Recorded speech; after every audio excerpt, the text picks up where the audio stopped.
सभी बच्चे ध्यान दें। आज हम वेक्टर्स का रिवीजन कर रहे हैं। पिछले टर्म्स पर भी हम वेक्टर का रिवीजन कर चुके हैं, जिसमें हम लोगों ने सीखा था कि वेक्टर क्या होते हैं, स्केलर क्या होते हैं, वेक्टर यानी दो वेक्टरों को कैसे जोड़ा जाता है, ये हम सीख चुके हैं। आज हम सीखेंगे यदि दो से अधिक वेक्टर हों तो उन्हें कैसे जोड़ा जाएगा। तो यहाँ पर हमारा पहला टॉपिक है addition of more than two vectors. ध्यान दीजिए, सभी बच्चे ध्यान दें। यहाँ पर मान लीजिए ये एक वेक्टर ए है, दूसरा वेक्टर बी ये है, तीसरा वेक्टर सी ये है। ये तीन वेक्टर्स हैं, इनको हमें ऐड करना है।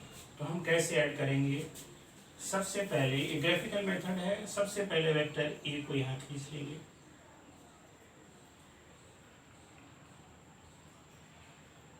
इसके बाद यहाँ से जो ये एंगल आता है इस एंगल के बराबर यहाँ से एंगल बनाते हुए वेक्टर बी खींच देंगे और उसके मैग्नीट्यूड के बराबर का वेक्टर बना देंगे। यानी ये वेक्टर ए हो गया और ये वेक्टर बी हो गया। नेमिंग कर सकते हैं पी क्यू, ये एस। इसके बाद यहाँ तीसरा वेक्टर सी है, इसको बनाना है। ये एंगल देख लेते हैं, जितना ये एंगल होगा उसी एंगल के बराबर इसको आगे बढ़ा देते हैं और उसी एंगल के बराबर यहाँ इसके ठीक पैरेलल जो है तीसरा वेक्टर लिखेंगे, ये वेक्टर सी हो। अब एस और ये टी आ गया। इसके बाद पी और टी, इन दोनों यानी फर्स्ट एंड लास्ट पॉइंट को मिलाएं। फर्स्ट और लास्ट पॉइंट को मिलाने से जो वेक्टर मिलता है ये इसका रिजल्टेंट होता है। ये मान लीजिए हमने इसका नाम आर दे दिया। तो इस तरह से ये देखिए एंगल एक है, ये दूसरा एंगल था। अब ये जो आया हुआ ये रिजल्टेंट है। इसको ऐसे लिख सकते हैं vector A plus vector B plus vector C is equal to vector R. बहुत ही सरल है, आसानी के साथ दो से अधिक वेक्टरों का सम हम इस मेथड से कर सकते हैं। इस मेथड का नाम है ग्राफिकल मेथड। अब यहाँ पर हम थोड़ा ये भी सीख लें कि दो वेक्टरों को घटाया कैसे जाता। तो यहाँ पर हम लिखे देते हैं subtraction of two vector. Subtraction of two vectors. ध्यान दीजिए, ये सबट्रैक्शन ऑफ टू वेक्टर क्या है? वास्तव में दो वेक्टर्स में जो जिस वेक्टर को घटाया जाना है उसकी केवल डायरेक्शन चेंज कर दो और डायरेक्शन चेंज करके ऐड कर दो, वो कहलाता है सबट्रैक्शन ऑफ वेक्टर। जैसे एग्जांपल के लिए एक वेक्टर ये ए और दूसरा वेक्टर मान लीजिए ये वेक्टर बी है। और अब हमारा जो एम है हमें निकालना है vector A minus vector B, यानी ये किसके बराबर हो। तो हम क्या करते हैं, सबसे पहले वेक्टर ए को खींचते हैं। ये देखिए वेक्टर ए हमने खींच दिए।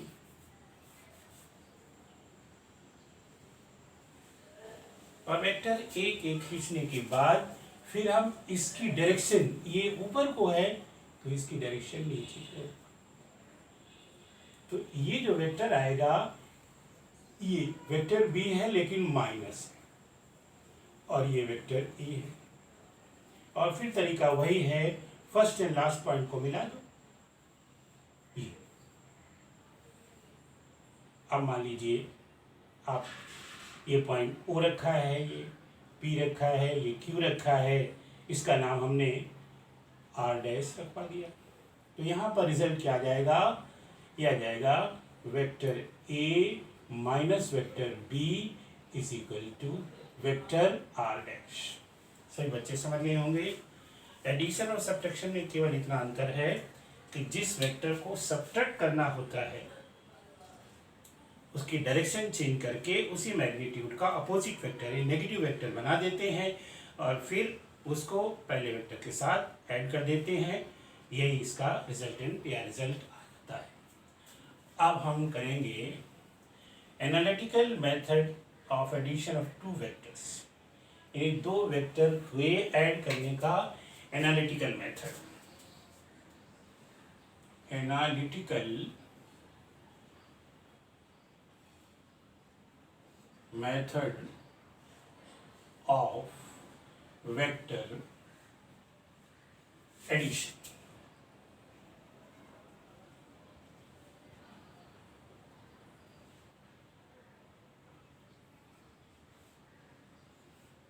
सभी बच्चे ध्यान से पढ़ें, बिल्कुल सरल है।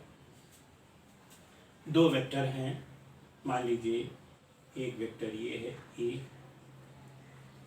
दूसरा वेक्टर बी है, ये दिया हुआ है।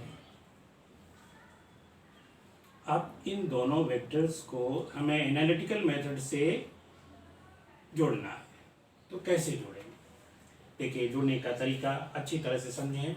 सबसे पहले वेक्टर को खींच दिया, ये मैंने खींच दिया। इसके बाद मान लीजिए पॉइंट ओ है और ये पॉइंट पी हो गया, ये वेक्टर ए हो गया। अब यहाँ से ठीक इसके एंगल के बराबर, मान लीजिए एंगल थीटा है, तो थीटा एंगल के बराबर इधर ये इस तरह से इसके साथ थीटा एंगल बनाते हुए ये वेक्टर बी बना देते हैं।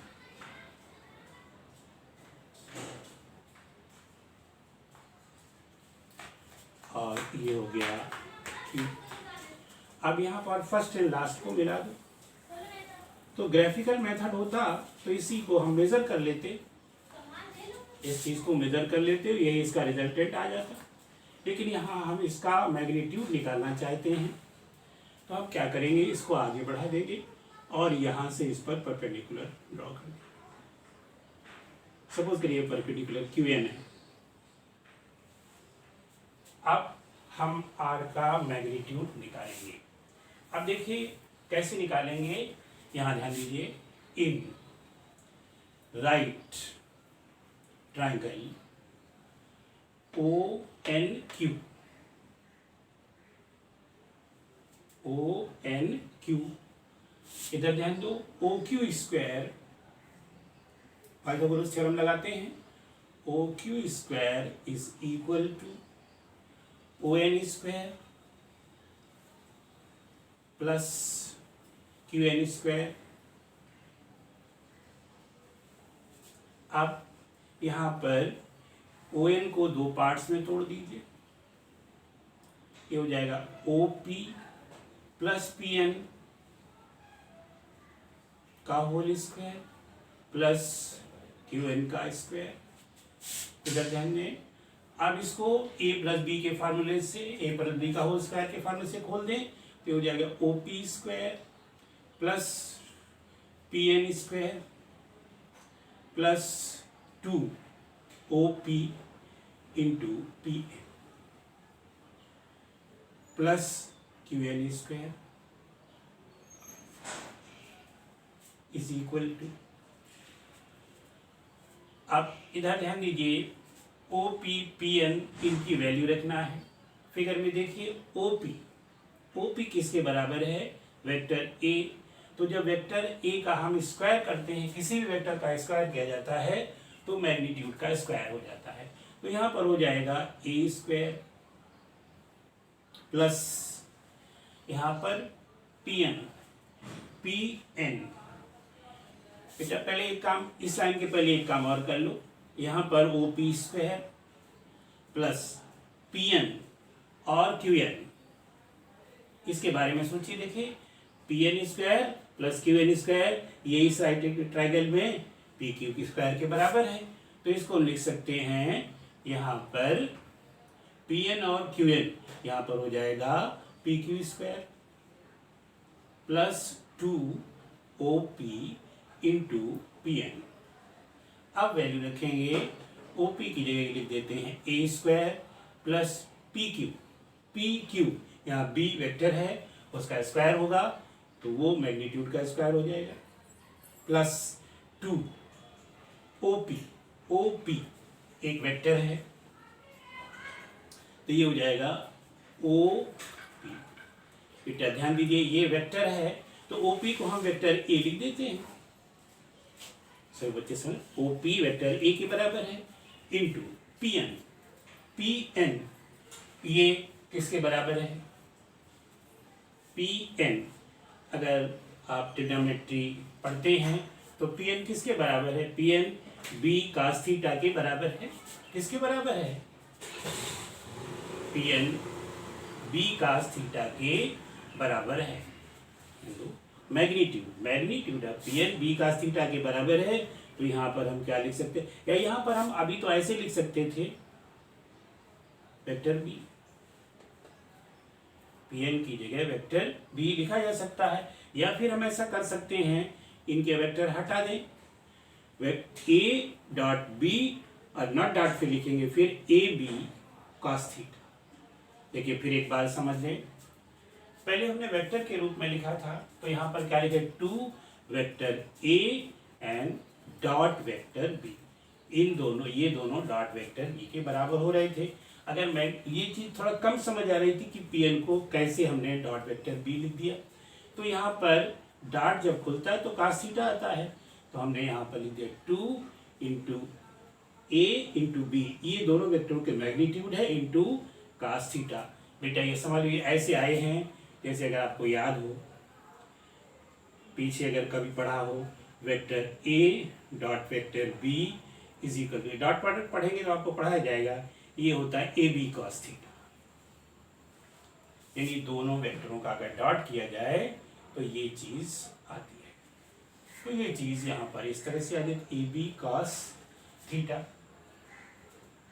अब यहाँ आपने अब इनकी वैल्यू ओ क्यू है, ओ क्यू की जगह हम आर रख देते हैं तो यहाँ पर therefore R square is equal to A square plus B square plus 2 A B cos theta, और R is equal to under root A square plus B square plus 2 A B cos theta. इस तरह से ये दो वेक्टरों का resultant आ जाता है analytical method से। इस फार्मूले को सभी बच्चे याद कर लेंगे और इसी तरीके को लगा करके हम दो वेक्टरों के सम का रिजल्टेंट अगर निकालेंगे या उसका मैग्नीट्यूड निकालेंगे तो ये फार्मूला लगेगा।